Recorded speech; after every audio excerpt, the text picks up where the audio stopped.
자유한국당의 패스트트랙 폭력 사태에 대한 수사 결과를 발표했습니다. 먼저 패스트트랙 폭력 사태의 최종 책임자이자 배후인 황교안 대표와 나경원 원내대표가 기소 명단에 오른 것은 마땅한 일입니다. 그동안 자유한국당은 조사를 회피하면서 법치주의를 우롱해온 만큼 이후 재판 과정에서라도 철저하게 그 죄행을 밝혀 법의 심판을 받게 해야 할 것입니다. 국회를 무법천지로 만든 세력들에게 법은 관용을 보여서는 안 될 것입니다. 엄정한 사법 처리로 다시는 이 국회에서 무도한 폭력이 난무하지 않도록 법치의 원칙을 확립해야 합니다. 또한 지난해 연말의 본회의에서 의장석까지 점거하며 회의를 방해한 자유한국당의 불법 행위에 대해서도 동일한 심판이 필요하다는 점을 밝혀둡니다. 불구속 구공판 처분을 받은 자유한국당 당대표와 의원 13명, 약식 명령 청구를 받은 의원 10명 외에도 동료 의원을 감금했던 여상규 의원 등에 대해서 검찰은 철저히 수사하고 기소해야 합니다. 검찰에게 대한민국의 법적 질서를 수호하겠다는 의지가 진정으로 있다면 당초 고발된 의원들에 대한 수사를 적극 진행하여 추가 기소를 진행해야 합니다.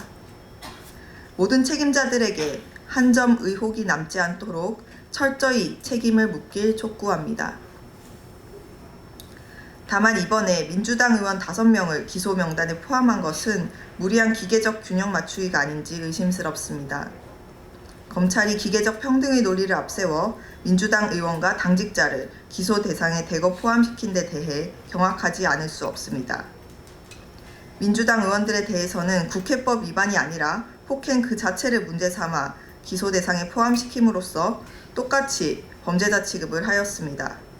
범법 가해자들이 명확히 존재함에도 큰 틀을 보지 않고 합법적으로 국회 입법 절차를 수행하려고 한 민주당 의원과 당직자들까지 동일선상에서 다룬다는 것은 절대 있을 수 없는 일입니다.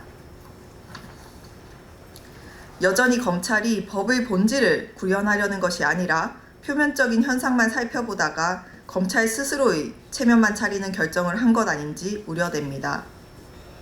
가해와 피해 관계를 망각한 정의롭지 못한 법 집행입니다. 국회 폭력 사태를 초래한 주범이 따로 있는데 의사 일정을 진행하기 위한 방어적 행동까지 죄를 묻는 일은 없어야 할 것입니다. 이상 수석 대변인 김종대 대변인님 논평을 대독하였습니다. 감사합니다.